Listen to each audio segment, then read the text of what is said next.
사람들은 이곳을 실버 파라다이스, 그러니까 노인들의 천국이라고 불렀습니다. 창밖으로는 북한산 자락이 그림처럼 펼쳐져 있고 끼니마다 김이 모락모락 나는 따뜻한 밥이 나오며 하얀 유니폼을 입은 직원들이 하루 종일 어르신, 어르신 하며 허리를 굽히는 곳. 자식들은 면회를 올 때마다 뿌듯한 표정으로 말하곤 했습니다. 어머니, 여기 시설 진짜 최고급이에요. 친구분들한테 자랑하셔도 돼요. 돈 걱정은 마시고 편히 쉬세요. 하지만 여러분, 그거 아십니까? 이곳은 천국이 아니라 쇠창살 없는 감옥입니다. 우리는 이곳에 들어오는 순간 이름과 존엄을 빼앗깁니다.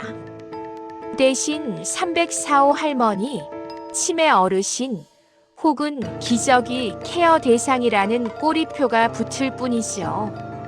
그리고 이 평화로운 천국에 가면 뒤에는 밤마다 힘없는 노인들의 고열을 빨아먹는 끔찍한 거머리들이 숨어 살고 있습니다.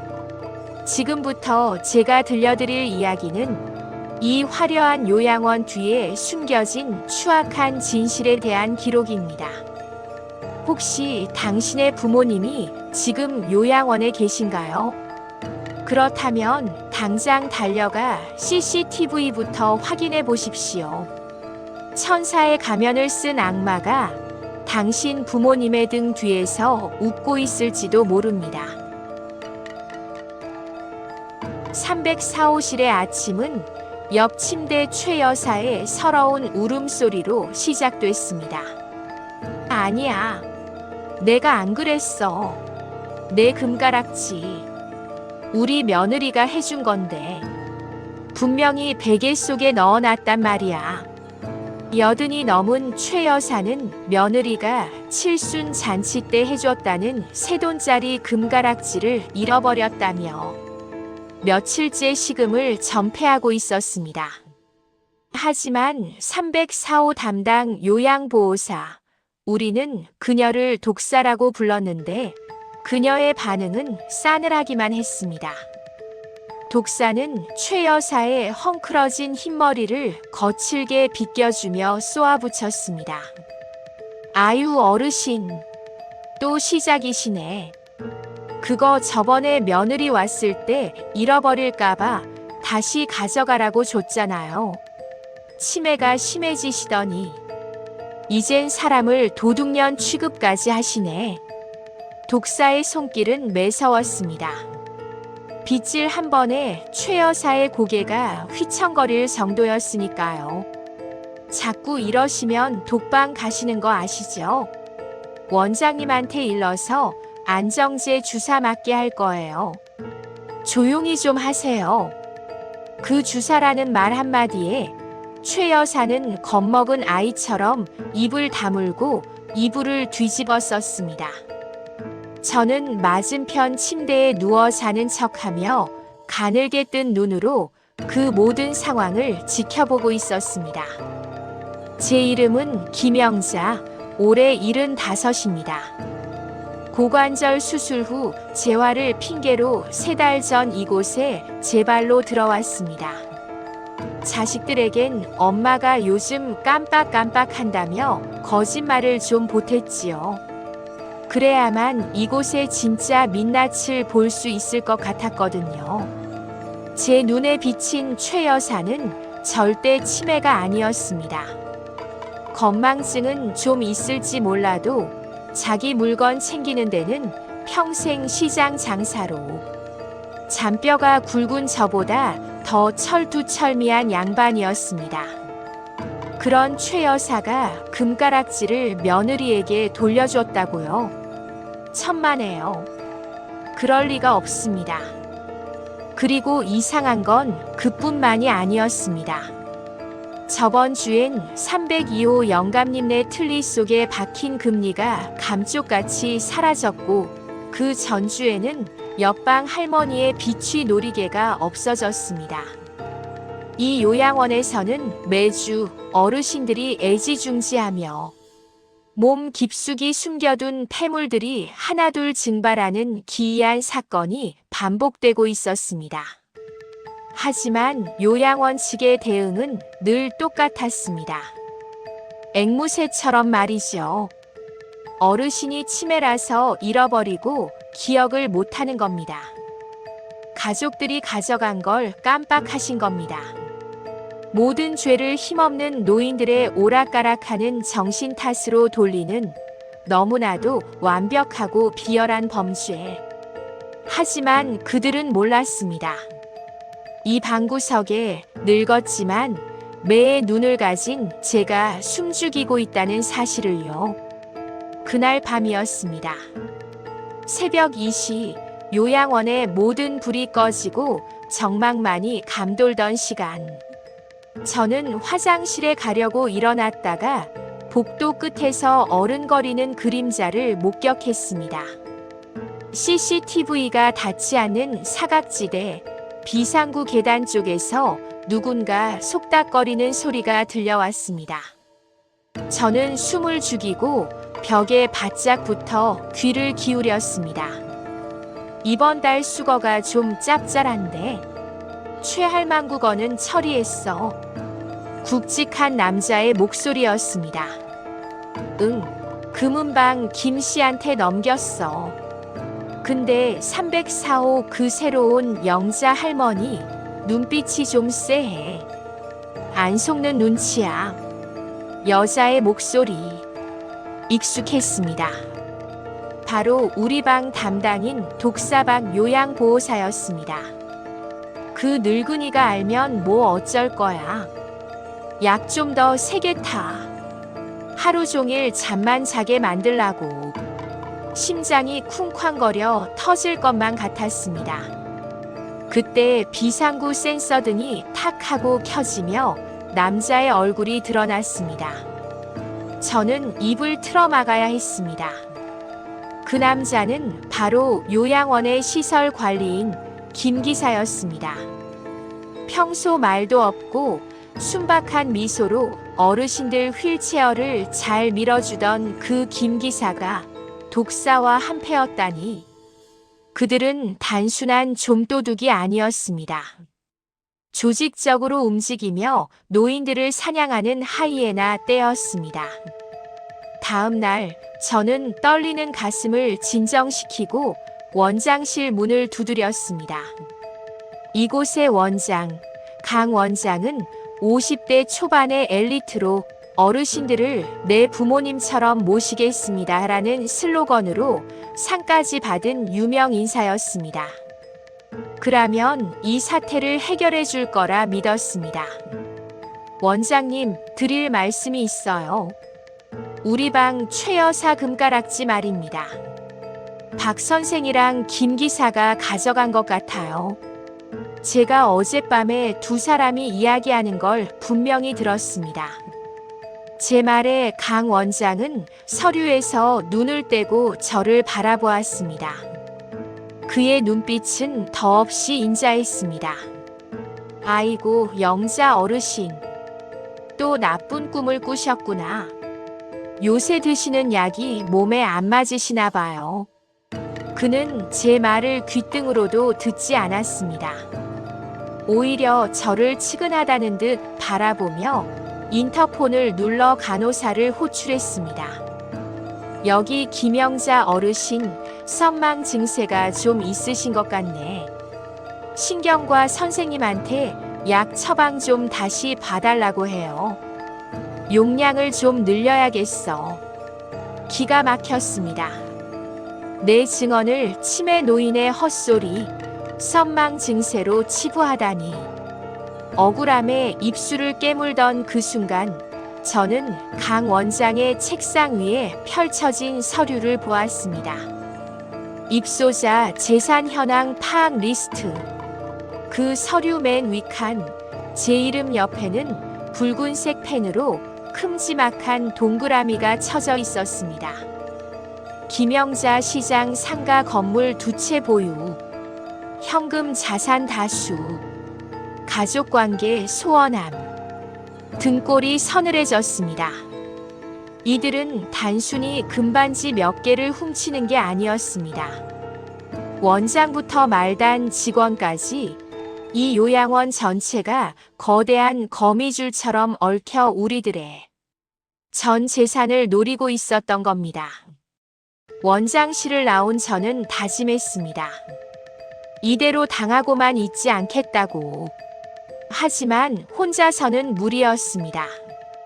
미끼가 필요했습니다. 놈들이 덥석 물 수밖에 없는 아주 탐스러운 미끼가. 저는 305호의 장 할아버지 옆에 앉아 일부러 큰 소리로 혼잣말을 했습니다. 아이고, 내 금거북이. 30돈짜리인데 이걸 어디다 숨겨야 안심이 될까? 베개 밑은 불안하고. 그리고 며칠 전 아들에게 부탁해 몰래 반입한 도구만 가짜 금거북이를 슬쩍 꺼내 보였습니다. 독사가 저만 치서 걸레질을 하다 말고 멈칫하는 게 느껴졌습니다. 그녀의 눈이 번들거렸습니다. 저는 보란 듯이 베개 깊숙이 거북이를 찔러 넣었습니다. 그날 밤 304호실에는 숨막히는 긴장감이 감돌았습니다. 새벽 1시. 드르륵. 미세한 문 열리는 소리와 함께 독특한 싸구려 향수 냄새가 훅 끼쳐왔습니다. 독사였습니다. 그녀는 제 침대 머리맡으로 다가와 능숙한 손놀림으로 베개 밑을 뒤졌습니다. 손끝에 금속의 차가운 감촉이 닿는 순간 그녀의 거친 숨소리가 제 귓가를 스쳤습니다. 잡았다, 이 도둑년. 저는 이불 속에서 꽉 쥐고 있던 휴대폰 녹음기를 켜고 눈을 번쩍 떴습니다. 박 선생, 지금 남의 베개 밑에서 도둑질하는 거야. 박 요양보호사는 소스라치게 놀라 뒤로 나자빠졌습니다. 그녀의 손에는 제가 놓아둔 가짜 금거북이가 들려 있었습니다. 아니, 어르신, 안 주무셨어요? 이게 바닥에 떨어져 있길래 주워드리려고. 떨어져 있어. 베개 속 깊숙이 넣어둔 게 발이 달려서 기어 나왔나? 당장 경찰 부를 거야. 내놔. 제가 고함을 치자 복도가 소란스러워졌고 수간호사 이 실장이 달려왔습니다. 이 실장. 그녀는 이곳의 천사로 불리는 사람이었습니다. 항상 상냥한 미소로 독사 같은 직원들을 혼내고 어르신들을 감싸주는 유일한 내 편이라고 믿었던 사람. 이 실장은 상황을 보더니 박 선생의 손에 들린 금거북이를 빼들고는 박 선생의 뺨을 호되게 후려쳤습니다. 짝! 소리가 병실을 울렸습니다. 미쳤어. 어르신 물건에 손을 대. 당신 제정신이야. 당장 짐 싸서 나가. 당신 해고야. 박 선생은 억울한 표정으로 무언가 말하려다 이 실장의 살기 어린 눈빛을 보고는 입을 다물고 쫓겨나듯 나갔습니다. 저는 안도의 한숨을 내쉬었습니다. 드디어 꼬리를 잡았고 악질 직원을 쫓아냈으니까요. 이 실장은 제 손을 꼭 잡으며 눈물을 글썽였습니다. 그 따뜻한 온기에 제 경계심은 눈 녹듯 사라졌습니다. 어르신 많이 놀라셨죠? 죄송해요. 제가 직원 관리를 잘못해서. 이 귀한 거북이 제가 원장실 금고에 잘 보관해 드릴까요? 여기 두면 또 누가 손댈지 몰라요. 그녀의 걱정스러운 눈빛, 떨리는 목소리. 저는 의심 없이 고개를 끄덕였습니다. 그래요, 실장님만 믿을게. 고마워요. 하지만 그것이 저의 가장 큰 그리고 치명적인 실수였습니다. 그날 밤 저는 모처럼 깊은 잠에 들었습니다. 악독한 박요양보호사를 쫓아냈다는 안도감, 그리고 천사 같은 이 실장이 내 재산을 지켜줄 거라는 믿음 때문이었죠. 하지만 그 평온함은 단 하룻밤을 넘기지 못했습니다. 다음 날 아침, 저는 산책을 하러 요양원 뒷마당으로 나갔습니다. 쓰레기 분리수거장 쪽에서 익숙한 웃음소리가 들려왔습니다. 크크크.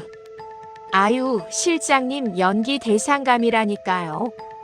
그 늙은이 실장님이 구해준 줄 알고 눈물까지 글썽이던데요. 어제 해고당했다던 박요양보호사, 독사의 목소리였습니다. 저는 덤불 뒤에 몸을 숨기고 귀를 기울였습니다. 네, 가짜 해고인 거 알죠? 저 한 달만 쉬다 오면 되는 거죠? 보너스 감사합니다. 아참, 그 금거북이는요? 전화기 너머의 목소리는 들리지 않았지만 독사의 대답으로 미루어 짐작할 수 있었습니다. 네, 알겠습니다. 김은방에 바로 넘기신다고요. 역시 실장님은 빠르시다니까. 머리를 쇠망치로 얻어맞은 것 같았습니다. 박 선생의 해고는 쇼였습니다. 이 실장이 박 선생의 뺨을 때린 건 박 선생의 입을 막고 저를 안심시키기 위한 완벽한 연극이었던 겁니다. 그리고 제가 맡긴 금거북이. 비록 가짜였지만 그녀는 그것을 진짜로 알고 바로 처분하려 하고 있었습니다. 믿었던 도끼에 발등이 찍힌다는 말이 바로 이런 걸까요? 천사라 불리던 수간호사 이 실장, 그녀야말로 이 거대한 사기극의 설계자이자 몸통이었습니다. 하지만 더 끔찍한 소식은 그날 오후에 찾아왔습니다. 제 아들 정훈이가 면회를 왔는데 얼굴이 사색이 되어 있었습니다. 면회실 유리창 너머로 아들이 떨리는 목소리로 물었습니다. 어머니, 혹시 인감도장 어디 두셨어요? 인감도장? 그게 왜? 오늘 은행에서 연락이 왔어요. 어머니 명의로 3억 원 대출 신청이 들어왔다고요. 대리인이 인감증명서랑 위임장을 다 가지고 왔대요. 제 심장이 덜컥 내려앉았습니다. 인감도장. 입소할 때 귀중품은 원장실 금고가 제일 안전하다며 이 실장이 직접 챙겨갔던 그 도장. 놈들은 단순히 폐물을 훔치는 좀도둑이 아니었습니다. 이곳은 거대한 노인 재산 세탁 공장이었습니다. 원장, 수간호사, 요양보호사. 그들 모두가 한 통속이 되어 치매 노인들의 인감을 도용하고 대출을 받고 건물을 팔아치우고 있었던 겁니다. 정훈아, 당장 신고해. 경찰 불러. 제가 소리치자 아들이 난처한 표정을 지었습니다. 어머니, 안 돼요. 제가 따지니까 원장님이 그러시더라고요. 어머니가 치매 증세로 도장을 잃어버렸다고 난리치셔서 어머니가 직접 위임장 써주신 거라고. CCTV에도 어머니가 도장 건네주는 장면이 다 찍혀 있대요. 생각해보니 입소 첫날 이 실장이 서류 뭉치를 내밀며 입소 동의서니 여기 도장 찍으세요라고 했던 기억이 났습니다. 그 서류 속에 위임장이 섞여 있었던 겁니다. 저는 완벽하게 당했습니다. 법적으로 저는 제 재산을 그들에게 넘겨준 꼴이 된 것입니다. 아들이 돌아가고 난 뒤 저는 절망감에 빠져 침대에 주저앉았습니다. 이제 저는 가진 것도 믿을 사람도 없습니다. 아들에게 이 사실을 더 강력하게 말하려 해도 놈들은 저를 진짜 치매 환자로 몰아 폐쇄 병동에 가둘지도 모릅니다. 그때였습니다. 김 여사. 누군가 제 휠체어 바퀴를 툭 쳤습니다. 305호의 장 할아버지였습니다. 전직 형사 반장 출신이라지만 중풍으로 말도 어눌하고 침만 흘리던 그 노인. 하지만 지금 제 눈앞에 있는 장 할아버지의 눈빛은 맹수처럼 형형하게 빛나고 있었습니다. 그가 주머니에서 꼬깃꼬깃한 쪽지 하나를 꺼내 제 손에 쥐어주었습니다. 그리고 아주 작지만 또렷한 목소리로 제 귀에 속삭였습니다. 오늘 밤 12시 지하 1층 세탁실. 약 먹지 말고 뱉어. 쇼는 지금부터야. 그날 저녁 간호사가 가져온 약봉지에는 평소보다 알약이 2개나 더 들어있었습니다. 수면제겠죠. 저를 깊이 잠재우려는 수작. 저는 약을 먹는 척하며 혀 밑에 감췄다가 간호사가 나가자마자 휴지에 뱉어버렸습니다. 밤 12시. 요양원 복도는 쥐 죽은 듯 고요했습니다. 저는 휠체어를 끌고 조심스럽게 복도를 빠져나왔습니다. CCTV는 장 할아버지가 알려준 대로 사각지대만 골라서 이동했습니다. 엘리베이터는 소리가 날까봐 비상구 계단을 이용해야 했습니다. 불편한 다리를 이끌고 한 계단 엉덩이로 내려가는 그 시간은 지옥과도 같았습니다. 드디어 지하 1층 세탁실. 습하고 퀴퀴한 곰팡이 냄새가 코를 찔렀습니다.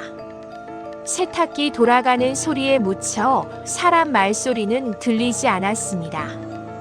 약속 장소인 대형 세탁기 뒤편으로 가자 어둠 속에서 누군가 불쑥 나타났습니다. 장 할아버지였습니다. 그런데 놀랍게도 그는 휠체어에 앉아있지 않았습니다. 2발로 꼿꼿하게 서서 한 손에는 낡은 수첩을 들고 저를 기다리고 있었습니다. 오셨소, 김 여사. 아니, 영감님 다리는? 제가 놀라 묻자 그가 씩 웃었습니다. 이곳에서 살아남으려면 병신 흉내라도 내야지. 놈들은 멀쩡한 노인은 싫어하거든. 감시하기 힘들어서. 장 할아버지는 3년 전부터 이곳에 잠입해 있었다고 했습니다.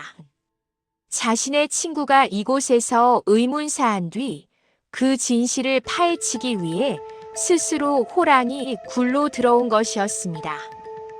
그는 수첩을 펼쳐 보여주었습니다.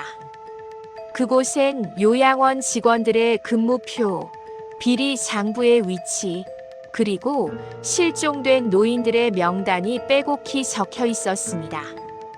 김 여사, 놀라지 말고 들으시오. 놈들이 훔친 건 돈뿐만이 아니오. 이곳 지하에는 우리가 모르는 비밀 공간이 하나 더 있어. 비밀 공간이라니요. 지하 2층. 도면에도 없는 창고. 거기에 놈들의 진짜 금고가 있고 어쩌면 사라진 줄 알았던 302호 최 영감도 거기에 갇혀 있을지 모르오. 최 영감. 지난주에 갑자기 다른 요양원으로 전원 갔다며 사라진 분이었습니다. 전원이 아니라 감금이라니. 등골이 오싹해졌습니다. 오늘 밤 우리가 그곳을 털어야 하오. 김 여사, 당신의 그 연기력이 필요해. 나랑 같이 놈들의 심장부를 찌를 수 있겠소? 장 할아버지가 내민 투박한 손. 저는 망설임 없이 그 손을 잡았습니다. 갑시다. 내 금거북이 찾으러, 아니 내 인생 찾으러. 우리는 세탁실 구석에 가려진 낡은 철문 앞에 섰습니다. 자물쇠가 굳게 채워져 있었습니다. 장 할아버지가 머리핀 하나를 꺼내 능숙하게 자물쇠 구멍을 쑤셨습니다. 철컥. 둔탁한 소리와 함께 문이 열렸습니다. 그 안에서 뿜어져 나오는 냉기, 그리고 희미하게 들려오는 신음소리. 우리는 어둠 속으로 발을 내디뎠습니다. 이곳이 지옥의 입구인지 아니면 탈출구인지 알 수 없었지만 더 이상 물러설 곳은 없었습니다. 녹슨 철문 너머는 암흑 그 자체였습니다. 장 할아버지가 켠 작은 손전등 불빛만이 유일한 길잡이였습니다. 계단을 내려갈수록 코를 찌르는 악취가 심해졌습니다. 소독약 냄새와 곰팡이 냄새, 그리고 무언가 썩는 듯한 비릿한 냄새가 뒤섞인 역겨운 공기. 이곳은 요양원 건물의 지하 2층, 설계 도면에도 없는 유령 공간이었습니다. 쉿, 발소리 죽이시오. 장 할아버지가 검지를 입에 대며 속삭였습니다. 우리는 벽에 붙어 조심스럽게 전진했습니다. 복도 끝, 희미한 불빛이 새어나오는 방이 보였습니다. 그곳에서 웅얼거리는 말소리가 들려왔습니다. 제발, 물 좀 줘. 내 아들한테 전화 한 통만. 시끄러워. 조용히 안 해. 밥값도 못하는 주제에. 찰싹. 날카로운 파열음과 함께 노인의 비명 소리가 들렸습니다. 저는 주먹을 꽉 쥐었습니다. 그 목소리, 지난주에 다른 요양원으로 전원 갔다는 302호 최영감이었습니다. 놈들은 가족들에겐 전원 갔다고 거짓말을 하고 최영감을 이곳에 가두어둔 채 기초수급비와 연금을 가로채고 있었던 겁니다. 지금이야. 장 할아버지가 눈짓을 보냈습니다. 우리는 방문을 벌컥 열고 들어갔습니다. 안에는 김 기사가 최영감의 멱살을 잡고 있었고 구석에는 밧줄에 묶인 노인 2명이 더 있었습니다. 누구야? 김 기사가 당황하며 뒤를 돌아봤습니다.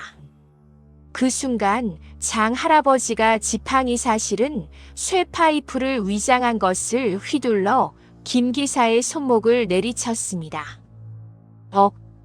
김 기사가 비명을 지르며 바닥에 나뒹굴었습니다. 중풍 환자 연기를 하던 장 할아버지의 몸놀림은 전성기 형사 시절 못지않게 날래했습니다.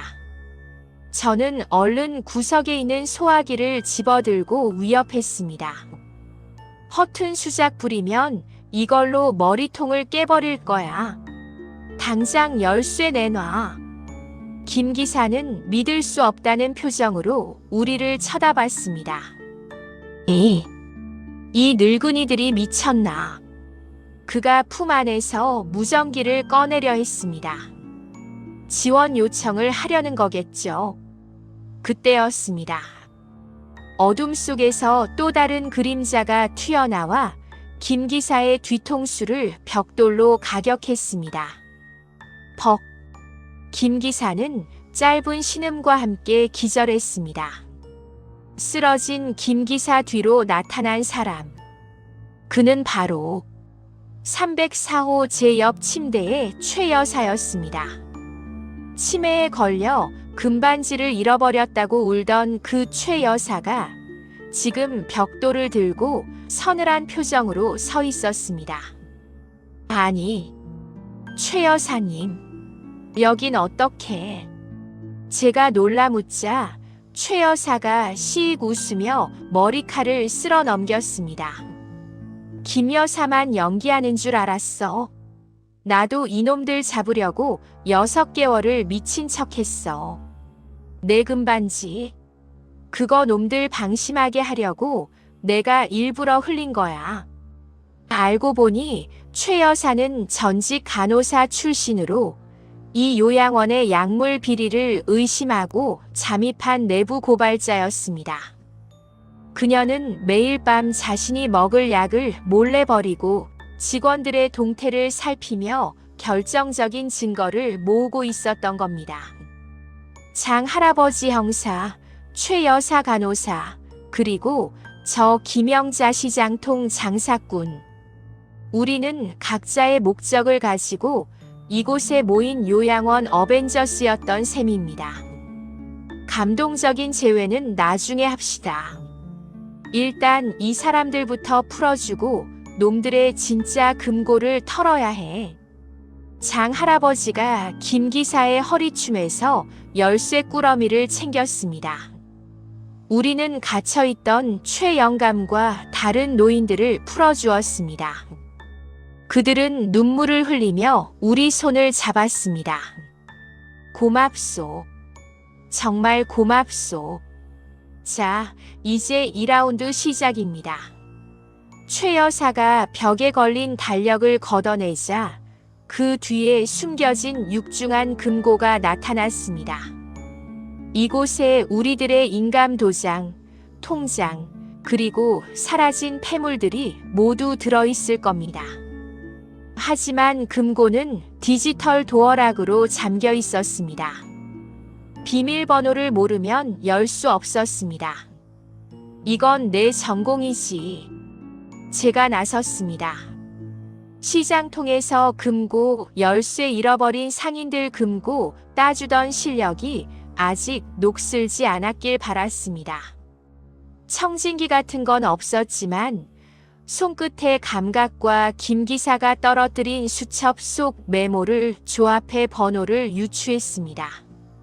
강 원장의 생일. 아니야. 이 실장의 생일. 그것도 아니야. 그때 문득 이 실장이 입버릇처럼 하던 말이 떠올랐습니다. 우리 요양원 개원 기념일이 10월 4일이에요. 천사데이잖아요. 천사 같은 악마들. 그들이라면 자기애가 강해서 뻔한 번호를 썼을 겁니다. 1, 0, 0, 4. 삐비빅. 철컥. 경쾌한 소리와 함께 금고 문이 열렸습니다. 금고 안은 그야말로 보물 창고였습니다.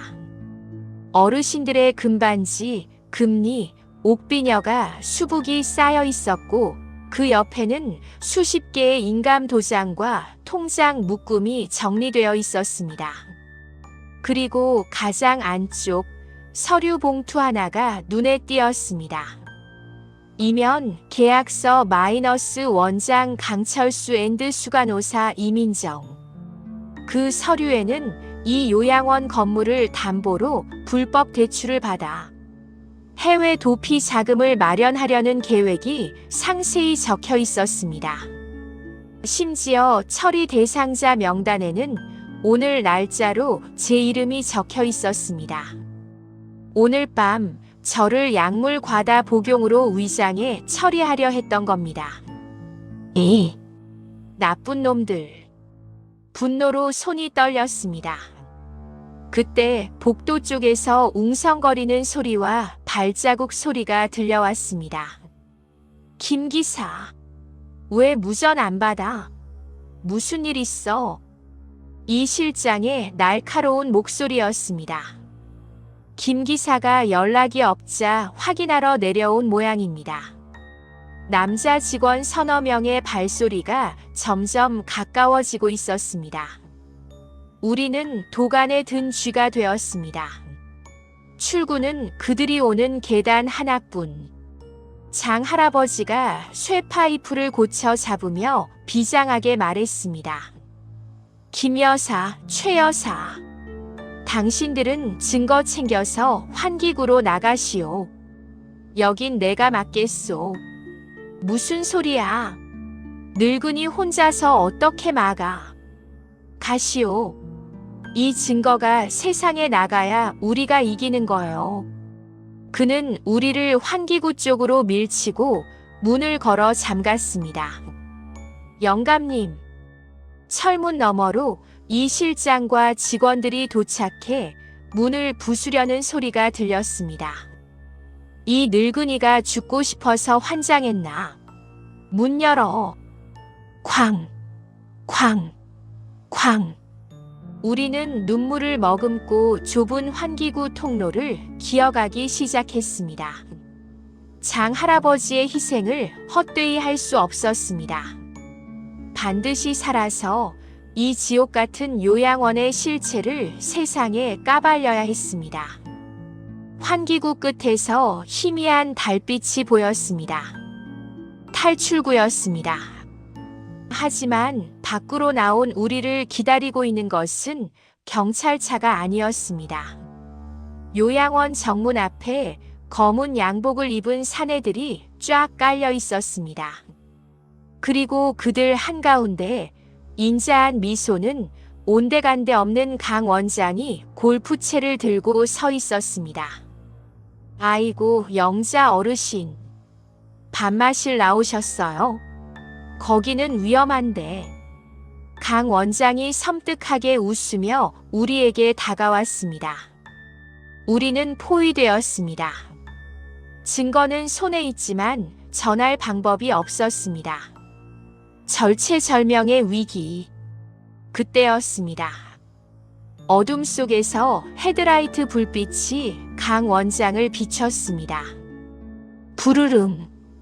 굉음과 함께 낡은 트럭 한 대가 요양원 정문을 들이받고 돌진해 들어왔습니다. 트럭 운전석에서 내린 사람.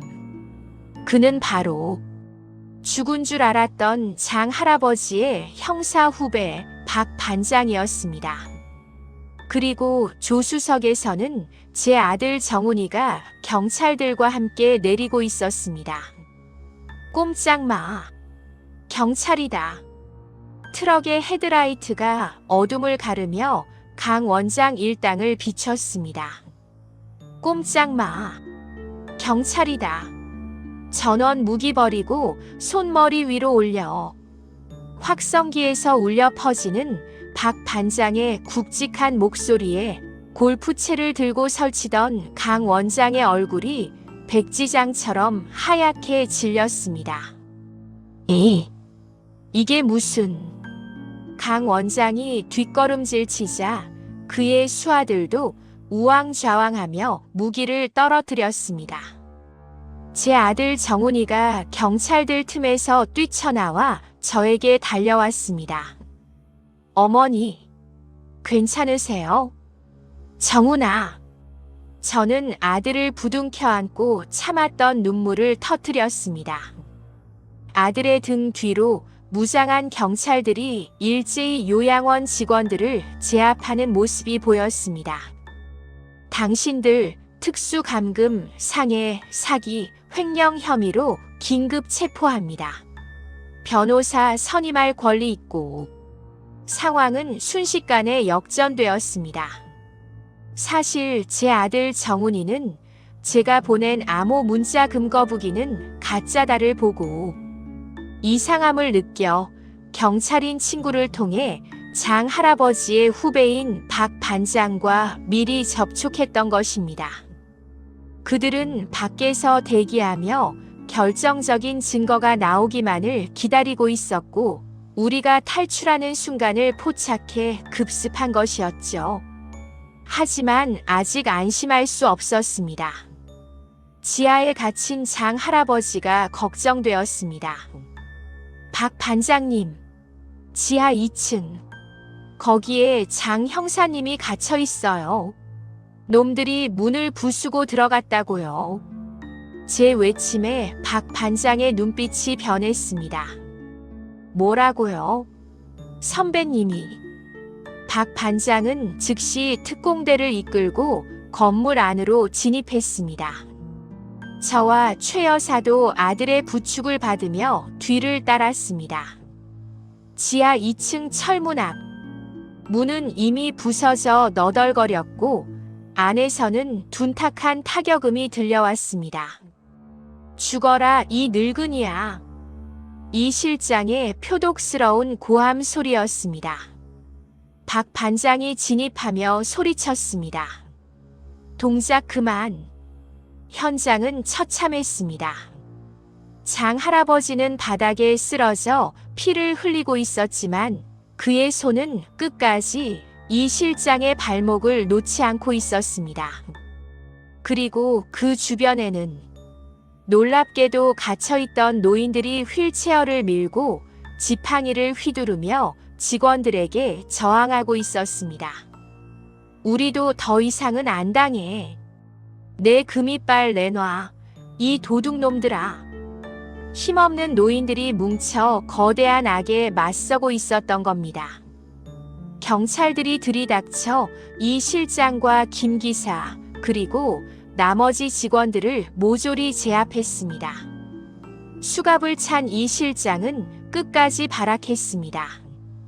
이거 놔. 내가 누군지 알아. 내 남편이 검사야. 너네 다 옷 벗게 할 거야. 하지만 박 반장은 싸늘하게 웃으며 그녀의 면전에 수첩 하나를 들이밀었습니다. 당신 남편. 그 사람도 뇌물수수로 내사 중이야. 그리고 여기 당신이 작성한 이면 계약서랑 살인교사 장부. 우리 선배님이 목숨 걸고 지킨 증거다. 이걸로 당신은 평생 감옥에서 썩을 거야. 그제야 이 실장은 다리에 힘이 풀려 주저앉았습니다. 그녀의 천사 가면이 완전히 박살나는 순간이었습니다. 박 반장은 피투성이가 된 장 할아버지를 안아 일으켰습니다. 선배님, 정신 차리세요. 장 할아버지가 힘겹게 눈을 뜨고 씩 웃었습니다. 왔냐? 늦게도 오네. 이 군뱅이 같은 놈. 죄송합니다. 선배님, 이제 다 끝났습니다. 우리가 이겼어요. 사건은 대대적으로 뉴스에 보도되었습니다. 충격. 요양원 노인 감금 및 재산 강탈 사건의 전목. 치매 노인으로 위장한 실버 어벤져스, 거대 범죄 조직 일망타진. 강 원장과 이 실장 일당은 전원 구속되어 중형을 선고받았습니다. 그들이 빼돌린 어르신들의 재산도 대부분 회수되었습니다. 요양원은 폐쇄되었고 피해를 입은 어르신들은 국가가 운영하는 안전한 시설로 옮겨지거나 가족들의 품으로 돌아갔습니다. 저는 어떻게 되었냐고요? 저는 다시 제 집으로 돌아왔습니다. 하지만 더 이상 외롭지 않습니다. 주말마다 우리 집 마당에서는 삼겹살 파티가 열립니다. 휠체어를 탄 장 할아버지 다행히 회복하셨습니다. 왈가닥 최 여사, 그리고 구출된 최 영감님까지. 우리는 이제 요양원 동기가 아니라 생사고락을 함께한 전우가 되었습니다. 김 여사, 고기 좀 뒤집어. 타잖아. 장 할아버지가 핀잔을 주자 최 여사가 상추를 던지며 받아칩니다. 아유, 잔소리는 여전하네. 형사 반장님 납셨어. 허허허. 우리의 웃음소리가 담장을 넘어갑니다. 요양원에서 우리는 이름 없는 노인이었지만 지금 우리는 서로의 이름을 불러주는 친구입니다. 그리고 제 베개 밑에는 더 이상 가짜 금거북이가 없습니다. 대신 우리들의 환한 미소가 담긴 사진 한 장이 소중하게 들어 있습니다. 여러분, 늙음은 죄가 아닙니다. 그리고 노인은 약자가 아닙니다. 우리는 그저 조금 느리게 걷고 있을 뿐 여전히 뜨거운 심장을 가진 사람입니다. 혹시 누군가 당신의 부모님을 혹은 늙어가는 당신을 함부로 대하려 한다면 기억하십시오. 우리 안에는 언제든 깨어날 수 있는 호랑이가 살고 있다는 것을요. 제 이야기는 여기까지입니다. 부디 여러분의 노후에는 따뜻한 햇살만이 비추기를 바랍니다. 감사합니다.